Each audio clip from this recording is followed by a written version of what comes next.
nagpapakonect na gustong ng dialogue sa amin. So, pero of course, that's not verified. Parang nagsabi pa lang, sinabi ng kaibigan na pinaparating. So, Portugal siya. Sa ating pagkakarinig, siya po ay nais makipag-ugnayan sa ombudsman. At ang sabi naman din po, even before ng ombudsman na ang lahat ng proteksyon na kailangan niya ay ibibigay. At kung ito po ay makakatulong para malaman natin ang katotohanan, ang gobyerno po, ang pamahalaan ay open po para malaman kung ano ang kanya sasabihin. Saldico is willing to testify on our behalf doon sa graft and corruption issue at sa lahat na nalaman niyang bigay ng pera, maging yung pag-aayos ng budget, hindi ang program allocation. Attorney Roy Rondain says supposed feelers sent to unnamed priests were not authorized by Ko. He adds he is the only person authorized to speak for Ko. The former lawmaker is believed to be hiding in a gated residential village in Portugal to evade arrest in connection with a flood control mess.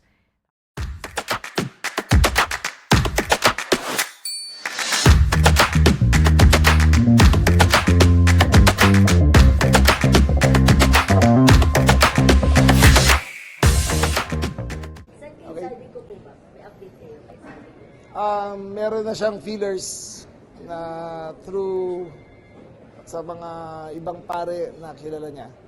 So, mga pare na kilala niya. Not exactly, parang nagpapakonect na gustong ng dialogue sa amin. So, pero of course, that's not verified. Parang nagsabi pa lang, sinabi ng kaibigan na pinaparating. So,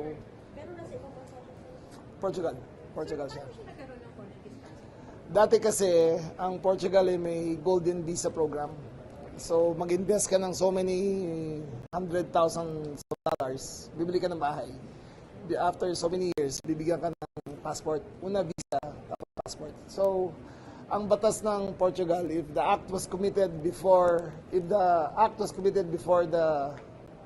issuance of the passport, hindi siya, kasama ba? Ano ba yan? Pag before the issuance of the passport, pwede siya i-deport. Kung nasa kanya na yung passport, then he committed the crime. Then he has to be tried there. Ang dami niya pera doon. Criminal mind talaga. May escape route kaagad eh. Di ba? Galing na escape route niya, no? Maaga pa lang Feb. 1 year na siya. Nasa 1 year na siya abroad. Hindi nakakauwi dito. Sir, paano nag-reach out sa inyo yung mga pare? Actually, hindi sa akin, through ombudsman. Ombudsman. Iwan sa dialogue. Ano yung relationship meron sa mga pare? Hindi ko alam. So, very raw. Kasi sir, diba, yung nag-connect din kay General Torre, doon sa isang flood control personality, mga pare rin, diba? As I heard. Hindi ako kasama rin. From what I saw on the TV, yes. Same group ba, sir, ng priest? Hindi ko alam eh. Alam ko lang may nagre-reach out. So, no exact personalities. Wala ko pa kanya. How are you taking yung mga fingers na yun? We all take them, siyempre we take them seriously. Yung gusto makapag-dialogue, kakausapin namin yan. Pero kung bribe, ay wag na. wag na kami kausapin. Wala pa. Ano pa lang. Dialogue pa lang hinahanap niya. Yung mention niyo po about the issuance of passport, yun po yung improbability po, di ba? So, paano po halimbawa kung ganun nga yung scenario, paano natin siya makapabalik ng bansa? There are other ways. Nag-usap na kami ni Senator Ping. May ibang paraan naman para magawa yan. So, Tetestigo umano si dating Congressman Zaldico laban kay Pangulong Bongbong Marcos kung umusad ang ikatlong impeachment complaint. Pinag-aaralan namang sampahan ng reklamo ang Secretary General ng Kamara dahil sa hindi pagtanggap sa dalawang impeachment complaint. Nakatutok si Tina Panganiban Perez. May pasabog daw na testigo ang grupong naghain ng ikatlong impeachment complaint laban kay Pangulong Bongbong Marcos. Saldico is willing to testify on our behalf doon sa graft and corruption issue at sa lahat na nalaman niyang bigay ng pera, maging yung pag-aayos ng budget, hindi ang program allocation. Hindi tinanggap kahapon ng Office of the Secretary General ang ikatlong impeachment complaint, pati ang ikalawang reklamo na inihain ng grupong bayan at mga kaalyado nito dahil nasa abroad si House Secretary General Chelo Garafil para tumanggap ng award. Nang malaman daw ito ni Ko, lalo raw sumidhi ang kagustuhan nitong tumestigo. Si Ko nagsabing si Pangulong Marcos umano ang nag-utos ng budget insertions na nagkakahalaga ng 100 billion pesos sa 2025 budget. Pero tumanggi ang grupong idetalye kung paano sila nagkaroon ng komunikasyon kay Ko. Nung malaman ni Saldico na mag-file ng impeachment complaint at lalo malaman niya na pinlock, he is willing to testify to enhance the impeachment complaint we have filed. Ang sabi niya, nung nga sa Senate, gusto na niya sa Blue Ribbon Committee. Hindi siya pinayagan. Inaasahan namin na dito sa impeachment complaint ay papayagan siya mag-testify. Masusi na rin daw nilang pinag-aaralan ang pagsasampa ng reklamo laban kay Garafil. At nagkakaisa kami, and this is a warning to the Office of the Secretary General, that we will file against a case against the office. May constitutional violation si Secretary General Garafil. Kaya whether we left a copy or did not, we already tendered the submission of our complaint.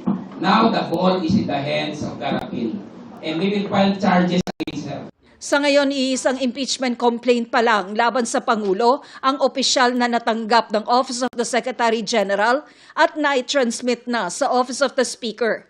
Ito ang unang reklamong inihain ni Attorney Andre De Jesus. The De Jesus impeachment complaint is a scam. It does not only involve the Secretary General's office, it involves the leadership of the House and the President himself. Sinisikap namin makuna ng pahayag ang House Secretary General at si House Speaker Faustino D. III. Nasabi naman ni De Jesus noon na hindi niya inihain ang reklamo para protektahan ang Pangulo at meron daw siyang mga ebidensya. Sagot naman ni Palace Press Officer Undersecretary Claire Castro, kailangang patunayan ni Defensor ang kanyang alegasyon laban kay De Jesus na umaming minsan ng nag-abogado para sa PDP laban Duterte faction. Tinawag naman ni House Senior Deputy Minority Leader at Caloocan 2nd District Representative Edgar Erice na constitutional sabotage ang paggamit anya ng mga teknikalidad sa impeachment process. Ginagamit daw ang isang mahinang reklamo para mapigilan ang paghahain ng iba pang reklamong malakas at mas pinaghandaan. Naniniwala naman ng isang taga-House Committee on Justice na dapat ay tanggapin ng Kamara ang lahat ng ihahaing impeachment complaint. I think we should accept any and all impeachment complaints para at least hindi masabi ng taong bayan na sa filing pa lang pinoprotektahan na yung presidente. Ngayong hawak na ng Office of the Speaker ang unang impeachment complaint, pagbalik ng sesyon sa Lunes, merong 10 session days ang Speaker para maisama ito sa order of business. Pagkatapos, may 3 session days para ma-refer ang reklamo sa House Committee on Justice. Nakahanda naman daw ang House Committee on Justice kahit pa magkasabay nilang hawakan ng impeachment proceedings laban sa Pangulo at kung sakasakali, laban kay Vice President Sara Duterte. Palace Press Officer Claire Castro says it is up to Ombudsman Boying Remulla whether to grant Co's alleged bid to speak to him. Castro adds investigators are open to reading Co's testimony if this can uncover the truth behind the corruption scandal. Sa ating pagkakarinig, siya po ay nais makipag-ugnayan sa Ombudsman. At ang sabi naman din po, even before ng Ombudsman na ang lahat ng proteksyon na kailangan niya ay ibibigay. At kung ito po ay makakatulong para malaman natin ang katotohanan, ang gobyerno po, ang pamahalaan ay open po para malaman kung ano ang kanyang sasabihin. A lawyer for former Congressman Zaldico doubts reports his client is seeking a dialogue with probers of his corruption cases. Attorney Roy Rondain says supposed feelers sent to unnamed priests were not authorized by Co. He adds he is the only person authorized to speak for Co. The former lawmaker is believed to be hiding in a gated residential village in Portugal to evade arrest in connection with the flood control mess.